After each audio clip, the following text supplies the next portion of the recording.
Film की शुरुआत होती है हैलोवीन के टाइम पर। यहाँ हम एक आदमी को देखते हैं जो घबराया हुआ था और उसके पीछे पीछे आ रहा था जेस्टर। इस वक्त जेस्टर ने ऑरेंज रंग के कपड़े पहने हुए थे और हमेशा की तरह सर पर हैट रखी हुई थी। वो बहुत बुरा और खतरनाक किस्म का जोकर है। जादू की अपनी ट्रिक्स दिखाकर लोगों को मुतासिर और हैरान भी करता है, डराता भी है और सबसे खतरनाक काम उन्हें ट्रिक्स ही बेरहमी से लोगों को मार भी देता है। गुस्सा तो इसे वैसे ही बहुत आता है, लेकिन सबसे ज्यादा ये तब चिढ़ जाता है जब कोई इसकी ट्रिक्स पर ध्यान न दे या उन्हें पसंद न करे। यहाँ उस आदमी को अपनी बड़ी बेटी एमा दिखाई दे रही थी, अब वाले रूप में नहीं बल्कि बचपन वाले रूप में। इसी उम्र में आदमी ने अपनी बेटी एमा और उसकी मॉम को छोड़ दिया था। दूसरी शादी करनी थी जिसमें आदमी की एक और बेटी पैदा हुई जिसका नाम जॉसलिन होता है, यानी एमा और जॉसलिन सुतेली बहनें। आदमी जहाँ जहाँ जा रहा था एमा का बचपन वाला रूप उसे हर जगह दिखाई दे रहा था। और ये भी जेस्टर की ट्रिक थी जो उस आदमी को शर्मिंदगी का एहसास करवाना, उसे दबाव में लेना चाहता था। या ऐसा हुआ भी। आदमी ने शर्मिंदगी में अपनी बेटी एमा को कॉल करके सॉरी कहा कि बेटा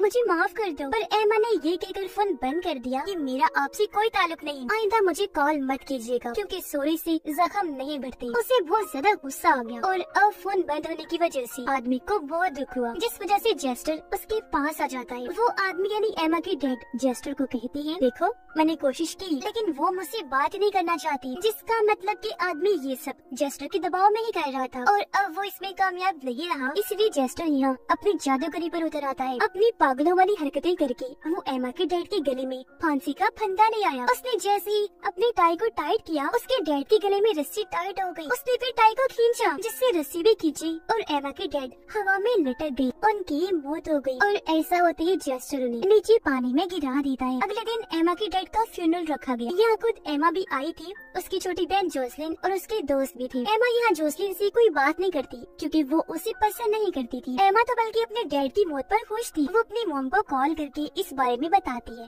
कहने लगी कि अच्छा ही हुआ वो इसी लायक थे, वो मर गए और इस तरह हमारे साथ इंसाफ हो गया। पर जोसलिन तो काफी दुखी थी। अब सारे तो फ्यूनरल से चले गए थे पर एमा नहीं, वो अपनी मॉम से फोन पर बात कर रही। तभी वो देखती है कि डैड की ताबूत के पास जोकर जैसा कोई आदमी नाच रहा है। ये और कोई नहीं बल्कि जेस्टर ही था जो अचानक वहाँ से गायब भी हो गया। पर असल में वो वही छुपा हुआ था, एमा को जाते हुए देख रहा था। कुछ देर के बाद कब्रिस्तान की रखवाली करने वाली दो आदमी वहाँ आए। जेस्टर को वहाँ से भगाने की कोशिश करती है लेकिन वो तो उनके साथ खेलने लगा, कभी गायब हो रहा था तो कभी वापस आ जाया करता था। ये देखकर दोनों आदमी काफी परेशान हो गए। तंग आकर एक ने पुलिस को कॉल कर दी। तब तक जेस्टर ने दूसरे आदमी को नीचे गिरा दिया जिससे उसका सर सीधा जाकर पत्थर से टकरा गया। उसे काफी गहरी चोट लगी थी जिस वजह से मौके पर ही उसकी मौत हो गई। ऐसा जेस्टर ने अपने खतरनाक जादू की ट्रिक से ही किया था जिसके वो खूब मजे ले रहा था। दूसरा आदमी देखता है कि मरने वाली आदमी के जूतों के नीचे बंधे हुए थे और जाहिर है ये कारनामा भी जेस्टर का ही था। अब इससे पहले वो आदमी पुलिस को कुछ बता पाता उसके गले में भी कुछ होने लगता है। अचानक ही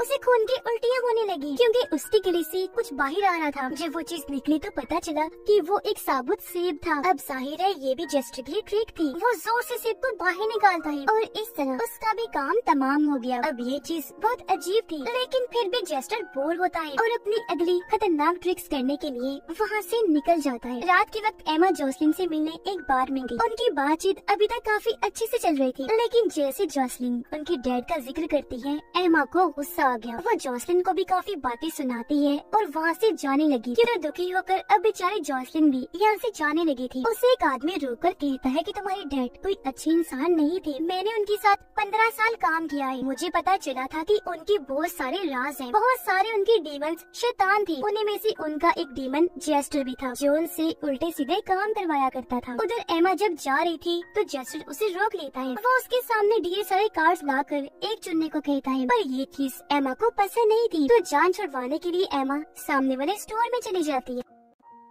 जेस्टर भी आगे चल दिया। उसे दो बच्चे मिले जो भाई थे। बड़े वाले ने ढेर सारी कैंडीज उठाई जबकि छोटे ने ईमानदारी से बस एक ही ली। उसने फिर जेस्टर से भी कैंडी मांगी। तब उसने हवा में जादू करके एक कैंडी बनाई और बच्चे को दे दी। ये देखकर बड़े वाला बच्चा भी आगे आया। वो भी जेस्टर से कैंडी मांगने लगा पर उसका तरीका ठीक नहीं था इसीलिए जेस्टर को पसंद नहीं आता। वो बड़े बच्चे की बैग से कैंडीज निकाल कर छोटे वाले की बैग में डाल देता है। ये देखकर बड़े बच्चे को बुरा लगा। वो अपने भाई की बैग में हाथ डालकर अपनी कैंडीज वापस लेने करने लगता है, पर बैग से एक हाथ निकलकर उसके हाथ को ही पकड़ लेता है और ये हाथ जेस्टर का था, क्योंकि तभी उसका हाथ गायब होकर बैग में जा चुका था। ये देखकर दोनों बच्चे काफी घबरा गए, अपने बैग्स वहीं फेंककर भाग जाते हैं। घर आकर जॉसलिन टीवी पर ब्राउन ने फिल्म देख रही थी। अचानक उसकी नजर दरवाजे पर गई, जहाँ उसे एक आदमी की परछाई दिखाई देती है जो घर के अंदर ही झांक रहा था। वो भी सोच रही थी कि तभी घर का दरवाजा कोई खटखटा देता है। डरती हुई जॉसलिन जब दरवाजा खोलती है तो वहाँ उसके दोस्त थे जिन्हें वो अंदर बुला लेती है। उधर एमा एक स्टोर में गई, पर यहाँ भी जेस्टर ने उसका पीछा नहीं छोड़ा। वो उसके सामने आकर उल्टी सीधी हरकतें करने लगा। पहले पहले वो बस मजाक में सब कर रहा था, लेकिन थोड़ी ही देर बाद सीरियस हो गया। वो जब करीब आया तो एमा पहचान लेती है कि तो वही पागल जोकर है जो मेरे डैड की ताबूत के सामने डांस कर रहा था। उसे गुस्सा आ गया, वो जेस्टर को धक्का मारती है, लेकिन उसके हाथ से बोतल गिरकर टूट जाती है। तब उसके कांच का टुकड़ा जेस्टर ने फौरन उठा लिया। अब एमा को लगा कि ये मुझे मारेगा, लेकिन वो अपना ही गला काट लेता है। उसका तेजी से खून निकलकर एमा के ऊपर गिरने लगता है। अब बेजान होकर जेस्टर नीचे गिर जाता है। फिर अचानक ही वो दोबारा उठ खड़ा हुआ, वो भी बहुत स्टाइल से। अब जाहिर है ये भी उसकी ट्रिक थी जो एमा को दिखाकर वो मुतासिर करना चाहता था, लेकिन इससे कोई मुतासिर क्या ही होता।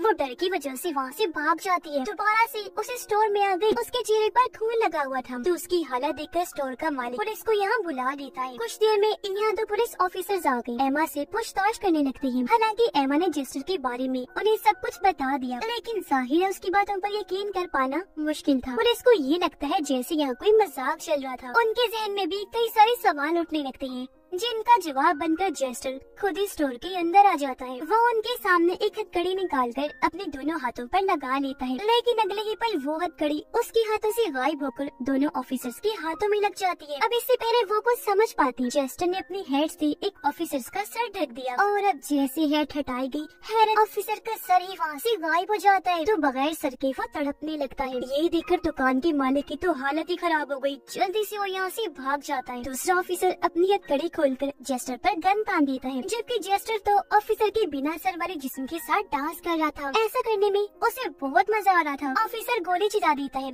वो जेस्टर को लगने की बजाय उस ऑफिसर को ही लग जाती है, तो उसका तो काम तमाम हो गया। और अब जब उसने जेस्टर को गोली मारी तो वो गोली को ही पकड़ लेता है। अब ये देखकर एमा की हालत भी खराब हो गई, वो भी जल्दी से वहाँ से भाग जाती है। तब बचे हुए ऑफिसर को मारकर जेस्टर भी वहाँ से निकल जाता है। उधर जॉसलिन को ऐसा लग रहा था जैसे डैड अभी भी मेरे साथ है। वो उनके कमरे में जाकर डैड की तस्वीर देख ही रही थी कि तभी वो तस्वीर से निकलकर उसके पीछे आ जाते हैं। ये देखकर जॉसलिन कांप उठी। वो नीचे आकर अपने दोस्तों को कहती है, चलो फेस्टिवल में चलते। सब दोस्त फेस्टिवल में तो आ गए, पर यहाँ भी जॉसलिन को वही अजीब चीजें ही दिख रही थी, तो तंग आकर अब वो एक जगह पर ही बैठ गई, जहाँ उसे अपने डैड फिर से दिखाई देने लगती है, पर इस बार वो उनके पीछे पीछे ही चली जाती है। तब उसकी सीट पर जेस्टर आकर बैठ जाता है, जो जॉसलिन की दोस्त के साथ ट्रिक करने लगा। जैसे जेस्टर ने एक कप उठाया, उसके नीचे ताजे निकले हुए दांत होते हैं, जो और किसी के नहीं बल्कि सामने बैठे जॉसलिन की दोस्त के थे, जिसके मुंह से खून आने लगता है। फिर जब उसने दूसरा कप उठाया तो उसके नीचे कुछ नहीं होता, लेकिन जब उसने कप पर हाथ मारकर उसे झटकाया तो उसके अंदर से लड़के की तो आंखें निकली, और अब लड़के की आंखों के जाते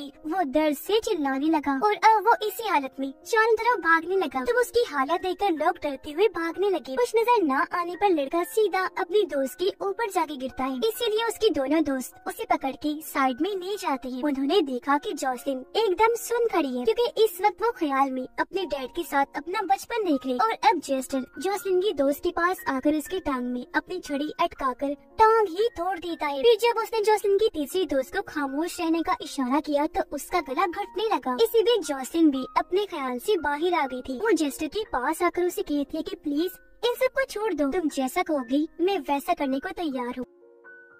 उधर एमा अभी भी भाग रही थी, जहाँ तभी उसके पास मॉम की कॉल आती है, जो भी और किसी का नहीं बल्कि जेस्टर का ही कारनामा था। वो इशारों में बोल रहा था और एमा को उसकी मॉम की आवाज में वो बातें सुनाई दे रही थी। अब जेस्टर चाहता था कि एमा सब कुछ भूलकर चुपचाप यहाँ से चली जाए। अगर वो ना गई तो ये खेल ऐसे ही चलता रहेगा। लेकिन यहाँ जेस्टर ने ये बातें करते करते जॉसलिन का भी नाम ले दिया कि वो भी खतरे में है, महफूज नहीं है। अब जाहिर है वो थी तो एमा की बहन ही, इसलिए जॉसलिन को लिए बगैर ये नहीं जाए। एमा के सामने वही पुल था जहाँ इसके डैड मरे थे, पर अब भी वो वहीं खड़े हुए थे, इसीलिए वो भागकर उनके पास जाती है, जहाँ डैड उसे उसकी गलती का एहसास करवाती है। उसे भी हो गया एहसास, इसीलिए रोते हुए पहली बार उन्हें डैड कहती है, यानी एमा ने आज उन्हें माफ कर दिया था। पर अब उसकी डैड अपने गले का फंदा एमा के गले में डाल देते हैं, रस्सियों से खींचकर पुल से नीचे गिरा देती है, जहाँ उसे जोसलिन के बचपन का वक्त दिखाई देने लगता है। वो एमा को बुरा भला कहकर उसे जलील कर रही, लेकिन वो समझ गई थी कि ये असली जोसलिन नहीं है बल्कि छलावा है। मुझे फंसाने के लिए ये वहम मेरे दिमाग में डाला जा रहा है, इसलिए वो इस पर खास ध्यान नहीं दी। और फिर तभी छोटे जोसलिन अपने डैड के साथ सामने वाले शेड में चली जाती है, जहाँ जेस्टर भी था। उसने एमा को भी इशारा किया जब वो भी अंदर चली जाती है। वो यहाँ जोसलिन का अपने डैड के साथ खुशहाल बचपन देख रही थी, जो एमा को नहीं मिला। उसकी डैड चाकू लेकर एमा के पास आए, लेकिन